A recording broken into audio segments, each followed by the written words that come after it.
We'll talk about race number 2 with number 10, Struck by Lindy, a 4-year-old filly. She never raced over the longest distance and goes from the 10 hole. But she seems to be pretty sharp lately. Will that do in that race? Yeah, she's a really nice mare. She's, obviously got the 10 hole. That's not ideal, but she's been racing really well, and I don't think the distance is going to bother her. She's been racing really well, and I really, really like her. Does she have any gate speed? I was not too sure of that looking at the form. She has a little bit. Obviously with the 10 hole, it's all depends on what the 2-horse does or the 4-horse does in front of her. But she's nice, and I think as long as I can get her in a good spot, she'll be okay.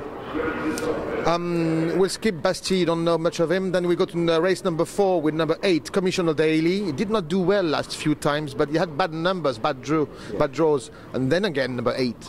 Yeah, he's got the 8 hole, but I'm going to try to get him involved. He can leave pretty fast. And the best way he races is if he's up close. So I'm going to try to do that and get him up close and see what happens.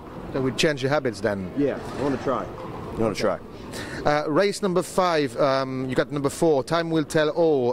He didn't race much this winter, but he won with you in the bike in February, and then was 5th last time over this longer distance. Any chance of doing better than 5th this time?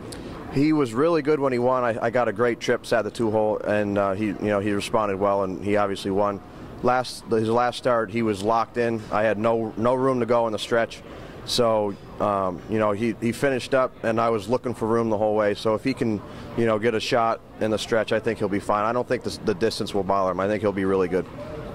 We'll skip Bambino Hull because you don't know much about him. In the race number 7, number 4, Missy Goldfire.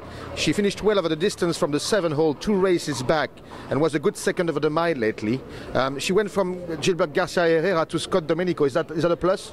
Scotty's barn's been really, really good. Every horse in his barn's been racing well.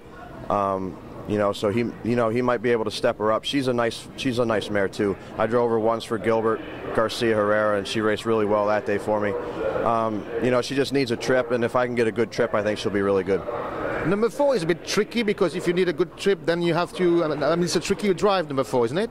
Yeah, with the trailers, you either have to, leave and try to get around, or you're gonna. If you duck straight to last, you're gonna get away, 10th. So you just kind of try to find a medium. Maybe you can get a spot, or even if you just sit parked with cover, it's a tricky spot, but we'll try to make the best of it. And she can finish a race. Yes, she can. Yep. Last of the French races, so to speak, race number 8, number 9, Free Rollin'. She was a late closer at the Meadowlands, or bigger trot than here. And do you think that she could, that could help here? Yeah, his game is more, he's not real quick. He doesn't really leave the gate very fast, so, he's going to be coming from behind anyway, and, the longer distance will probably help him in that way. I've driven him quite a few times at different tracks, not here, but he's a nice old horse. And, with the trailing position, I just want to get a good trip. And I think if I get a good trip, he'll give me a good run late. That's a bit of a test. Yeah, yep. Thank you, Matt. No problem, thanks. And see you on Sunday.